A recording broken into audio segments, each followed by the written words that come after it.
जैसा कि आप जानते हैं, स्मॉल इंटेस्टाइन की पूरी एनाटमी और पूरी फिजियोलॉजी के ऊपर हम लोगों ने चर्चा कर लिया है। अब ये लास्ट है उसका MCQ। तो हम स्मॉल इंटेस्टाइन से संबंधित कुछ बहुत ही खास MCQ की लिस्ट लेकर के आपके बीच आए हैं। ये क्वेश्चन मामूली नहीं है, साधारण क्वेश्चन नहीं है। ये एकेडमिक में उपयोगी तो है ही हैं, ये साथ ही जो कॉम्पिटिटिव एग्जाम होते हैं उनके लिए ये बहुत ही वैल्यूएबल क्वेश्चंस हैं और इनका महत्व कभी भी है। तो हम इस पर चर्चा करना चाहेंगे कि स्मॉल इंटेस्टाइन के फिजियोलॉजी पॉइंट ऑफ व्यू से कौन कौन से सवाल आपसे पूछे जा सकते हैं। तो पहला है क्वेश्चन नंबर 1। इसमें क्या पूछा गया है कि mucus is secreted by. Small intestine के अंदर म्यूकस का सिक्रीशन होता है, लेकिन वो 6 मीटर की लंबी स्मॉल इंटेस्टाइन का कौन सा पार्ट है जहां से ये म्यूकस का सिक्रीशन होता है। तो आपको बताना होगा और अपना ये जो ऑप्शन 4 दिए गए हैं इसमें सही पर टिक का निशान लगाना होगा। तो आइए जाने mucus is secreted by. Mucus small intestine के अंदर कहाँ से सिक्रीट होता है, कौन सिक्रीट करता है। तो इसमें 4 ऑप्शन दिए गए हैं। Goblet cells, Brunner's gland, both of them, none of them. क्या गॉबलेट सेल म्यूकस का सिक्रीशन करती है, या ब्रूनर्स ग्लैंड करती है, या फिर दोनों करती हैं, या दोनों में से कोई नहीं करता है। तो फिर आपको सही जवाब इस 4 ऑप्शन के अंदर ही ढूंढना होगा। अपने मन से आप कुछ नहीं लिख सकते हैं। जो ऑप्शन दिया गया है इसी में आपको सही का जवाब खोजना होगा। तो आइए हम बताएं आपको कि गॉबलेट सेल्स म्यूकस का सिक्रीशन करती हैं स्मॉल इंटेस्टाइन के अंदर, और ये जो ब्रूनर्स ग्लैंड ड्यूोडेनम में पाई जाती हैं इनका भी काम है प्रचुर मात्रा में ये म्यूकस का सिक्रीशन करना। तो आपका सही जवाब बनता है कि ये भी सिक्रीट करती है, गॉबलेट सेल भी करती है और ब्रूनर्स ग्लैंड भी करती है, यानी बोथ ऑफ देम। यानी ये सेल और ये ग्लैंड ये दोनों क्या सिक्रीट करती हैं, म्यूकस। तो आपका सही जवाब होगा ऑप्शन सी। अब दूसरे सवाल की हम चर्चा करेंगे। Digestive enzymes are secreted by. जैसा कि आप जानते हैं स्मॉल इंटेस्टाइन के अंदर 2 ही काम होता है। पहला काम है जो आप फूड मटेरियल स्मॉल इंटेस्टाइन तक पहुंचा चुके हैं, चाहे वो कार्बोहाइड्रेट के रूप में हो, प्रोटीन के रूप में हो, चाहे लिपिड के रूप में हो, चाहे विटामिन हो, जो भी आपने फूड इंटेक किया हुआ है उसका डाइजेशन कहाँ होता है। देखिए, कुछ का डाइजेशन तो माउथ से ही शुरू हो जाता है, कुछ स्टमक में भी होता है, लेकिन वो कंप्लीट डाइजेशन नहीं होता है। इन सारी चीज़ों का जो आपने भोजन के माध्यम से इंटेस्टाइन तक पहुंचा दिया है, तो इनका कंप्लीट डाइजेशन कहाँ होता है, स्मॉल इंटेस्टाइन के अंदर। और डाइजेशन के बाद क्या होता है, एब्जॉर्प्शन होता है। तो सवाल बनता है कि digestive enzymes are secreted by. आखिर स्मॉल इंटेस्टाइन के अंदर ये एंजाइम कौन सीक्रेट करता है जो आपके भोजन को डाइजेस्ट करने में मदद करता है, या जिसके द्वारा ये फूड का डाइजेशन संभव हो पाता है। तो आइए, इसमें 4 ऑप्शन दिए गए हैं। पहला है गॉबलेट सेल्स, दूसरा है पैनिक सेल्स, तीसरा है इंटेरोसाइट्स और चौथा है नन ऑफ देम। या तो ए सही होगा, या बी सही होगा, या सी सही होगा, या फिर नन ऑफ देम। इन तीनों में से कोई भी जवाब इसमें सही नहीं है। तो जो इसमें इस जवाब सवाल के अनुसार जो आपको सही जवाब तलाशना होगा, ढूंढना होगा, तभी आप मार्क्स पा सकते हैं। तो आइए देखते हैं कि ये डाइजेस्टिव एंजाइम न तो गॉबलेट सेल के द्वारा सिक्रीट होता है, ना ही पैनिस के द्वारा, और ये तीसरा है इंटेरोसाइट्स। यही वो सेल्स हैं जो डाइजेस्टिव एंजाइम का सिक्रीशन करती हैं। ये सेल पाई कहाँ जाती हैं, तो जैसा कि आपने एनाटॉमी फिजियोलॉजी के अंदर पढ़ लिया है, आप इस पर चर्चा हो चुकी है, जो बिलाई होती है उस पर एक एब्जॉर्प्टिव कॉलमनर सेल्स की कोटिंग होती है और वहीं से फिर क्या एराइज होते हैं, माइक्रोविलाई एराइज होते हैं। और जो वो कवरिंग वाली सेल हैं जिनको आप कॉलमनर एब्जॉर्प्टिव सेल बोलते हैं, तो वही उसी को हम दूसरा नाम देते हैं इंटेरोसाइट्स। और वही sales, these cells are responsible for the secretion of digestive enzymes। तो स्मॉल इंटेस्टाइन के अंदर पता लगा आपको कि क्या सिक्रीट होता है। यह गॉबलेट तो जैसा कि ऊपर भी आपने देखा म्यूकस सिक्रीट करती है। पेनिस सेल क्या सिक्रीट करती है, ये दूसरा आइटम सिक्रीट करती है। लेकिन इस सवाल के जवाब में जो सही जवाब मिलेगा वो होगा इंटेरोसाइट्स। तो यही वो सेल हैं जो डाइजेस्टिव एंजाइम सिक्रीट करने का काम करती है। कहाँ? स्मॉल इंटेस्टाइन के अंदर। तो आपका सही जवाब होगा ऑप्शन सी। अब आ जाइए question number 3। Succus entericus protects the wall of intestine from chyme acid. ये काइम एसिड क्या है, थोड़ा ये डिटेल नहीं जानेंगे तो ये रटे हुए जवाब उस दिन धोखा दे जाते हैं जब आप कॉम्पिटिटिव एग्जाम में बैठे होते हैं।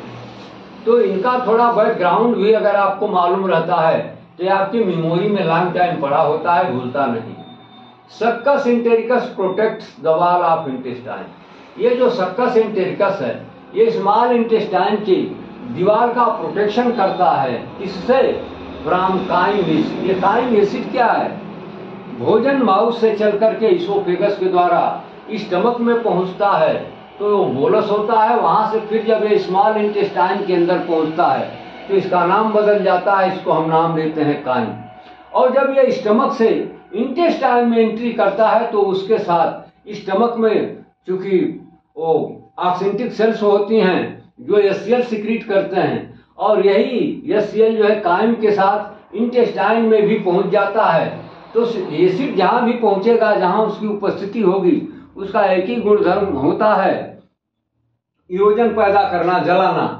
तो ये करता क्या है, स्मॉल इंटेस्टाइन की दीवार को ये डैमेज कर सकता है। लेकिन स्मॉल इंटेस्टाइन के पास ऐसा एक आइटम है जिसके द्वारा ये काइम एसिड के कोरोसिव इफेक्ट को यह फेल कर देता है और स्मॉल इंटेस्टाइन की दीवारों की सुरक्षा हो जाती है, वो एसिड के द्वारा अफेक्ट नहीं हो पाती हैं। तो इसमें ये 4 ऑप्शन दिया गया। पहला है लाइपेज, एमाइलेज, ट्रिप्सिन और म्यूकस। इसमें ऐसा क्या है जो काइम एसिड से स्मॉल इंटेस्टाइन की वाल की सुरक्षा करने में सफल होता है? तो लाइपेज जैसा कि आप जानते हैं एक एंजाइम है, एमाइलेज भी एक एंजाइम है, ट्रिप्सिन भी एक एंजाइम है। जो चौथा ऑप्शन बच गया उसका नाम है म्यूकस। और जैसा कि ऑलरेडी आपको पता है म्यूकस का काम है स्मूथनेस पैदा करना। तो ये स्मॉल इंटेस्टाइन की दीवारों पर इस तरह से स्मूथनेस पैदा करता है कि ये जो काइम एसिड है वो फूड मटेरियल के साथ आगे बढ़ता चला जाता है और उसकी दीवारों को डैमेज करने में फेलियर हो जाता है। यानी ये म्यूकस के द्वारा ये जो स्मॉल इंटेस्टाइन की दीवार की सुरक्षा हो रही है, तो किसके द्वारा हो रही है? म्यूकस के द्वारा। तो आपका सही जवाब इसमें होगा ऑप्शन डी। अब आ जाइए क्वेश्चन नंबर 4। पूछा गया है कि Paneth cell secrete. Paneth cells क्या सिक्रीट करती हैं? Mucus, enzyme, cytokines, all of them. क्या ये जो पैनिक सेल्स होती हैं ये म्यूकस भी सिक्रीट करती हैं, एंजाइम भी सिक्रीट करती हैं, साइटोकाइनेस भी सिक्रीट करती हैं? नहीं, ऐसा नहीं है। ना तो ये म्यूकस सिक्रीट करती हैं, ना ही एंजाइम सिक्रीट करती हैं, और सिर्फ एक आइटम में सिक्रीट करती हैं जिसका नाम है साइटोकाइनेस।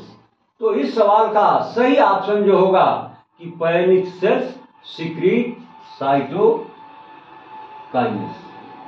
यानी ऑप्शन सी इसका सही जवाब होगा।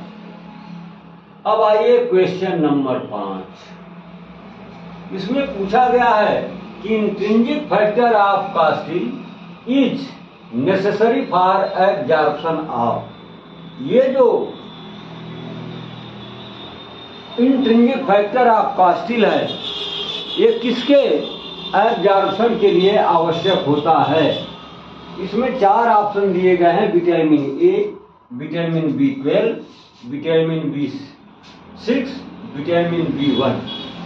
ये किसके लिए है, किसके एब्जॉर्प्शन में इसकी विशेष भूमिका होती है, या यूं कह लीजिए कि अगर इंट्रिंसिक फैक्टर ऑफ कास्टिल अगर इंटेस्टाइन के अंदर या तो लेस देन नॉर्मल है या एब्सेंट है तो इसमें कौन सी ऐसी विटामिन है जिसका एब्जॉर्प्शन नहीं हो पाएगा। तो आइए vitamin A, vitamin B12, vitamin B6, vitamin B1, इसमें कौन सी विटामिन है जिसके एब्जॉर्प्शन के लिए ये इंट्रिंसिक फैक्टर ऑफ कास्टिल जरूरी है। तो इसका सही जवाब होगा विटामिन B12, यानी ऑप्शन बी। अब आइए अगले क्वेश्चन पर हम ध्यान देते हैं। Small intestine plays role in haemopoietic function by. ये स्मॉल इंटेस्टाइन हीमोपोइटिक की जो प्रक्रिया है, हीमोपोइटिक का मतलब तो आप समझते होंगे क्योंकि एनाटॉमी फिजियोलॉजी में बताया गया है। Formation, development and maturation of blood cell, इन तीनों को मिला करके प्रक्रिया बनती है जिसको हम नाम देते हैं हीमोपोइटिक। तो पूछा गया सवाल कि स्मॉल इंटेस्टाइन का ये ब्लड सेल बनाने में या बनने में एक महत्वपूर्ण रोल होता है। तो इस रोल को अदा करने के लिए इसमें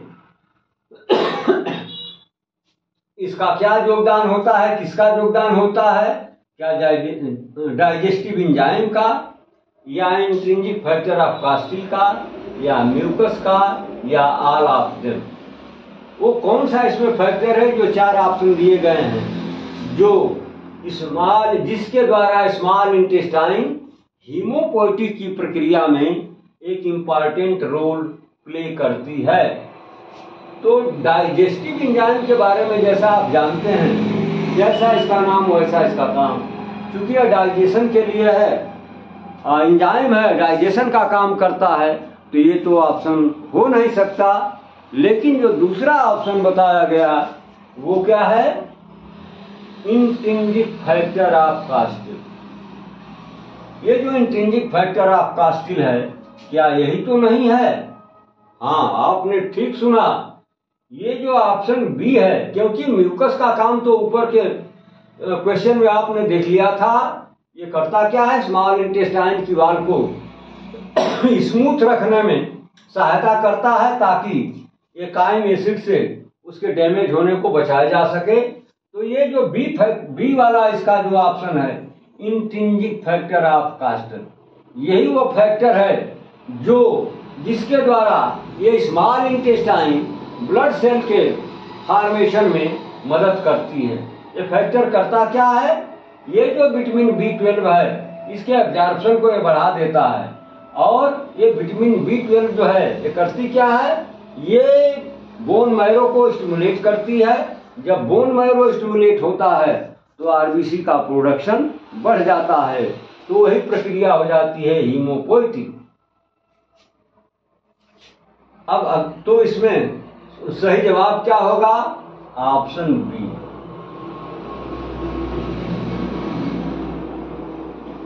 यानी इंट्रिंसिक फैक्टर ऑफ कास्टिल ही वो फैक्टर है जिसके थ्रू स्मॉल इंटेस्टाइन ये हीमोपोइटिक प्रक्रिया में एक इम्पॉर्टेंट रोल प्ले करती है। अगला सवाल है question number 7। Volume of succus entericus is about per day. ये वॉल्यूम ऑफ सक्कस एंटेरिकस क्या है, सक्कस मीन्स होता है सिक्रीशन और एंटेरिकस का मतलब होता है रिलेटेड टू स्मॉल इंटेस्टाइन। तो स्मॉल इंटेस्टाइन से जो जूस निकलता है, जो सिक्रीशन होता है, उसका अमाउंट, उसका वॉल्यूम लगभग कितना होता है विद इन 24 आवर्स। तो इसमें 4 ऑप्शन आपको दिए गए हैं, 1500 ml per day, 1800 ml per day, 1400 ml per day और 1600 ml पर डे। अब इस 4 ऑप्शन में से एक ऑप्शन सही होगा और उसी को सर्च करके आपको उस पर सही का टिक लगाना होगा। तो हम आपको बता दें कि ये है इसका क्वेश्चन नंबर 7 का सही ऑप्शन बी।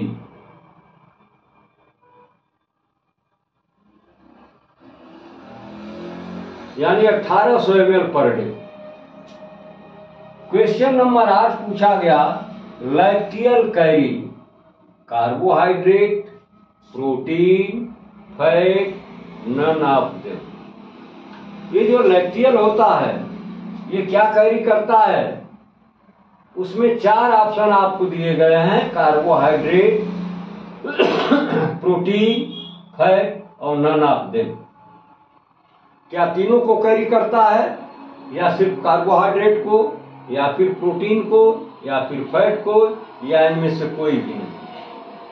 तो जैसा कि आप जानते हैं कार्बोहाइड्रेट और प्रोटीन का डाइजेशन के बाद एब्जॉर्प्शन तो वही हो जाता है और वो पोर्टल वेन के थ्रू ब्लड स्ट्रीम में चले जाते हैं। लेकिन जो ये फैट मॉलिक्यूल्स होते हैं इनमें एक चिपकने का गुण होता है, एक दूसरे से चिपक करके ये थोड़ा लार्ज मॉलिक्यूल में कन्वर्ट हो जाते हैं और ये वहां से फिर पोर्टल वेन में इनकी एंट्री संभव नहीं हो पाती है।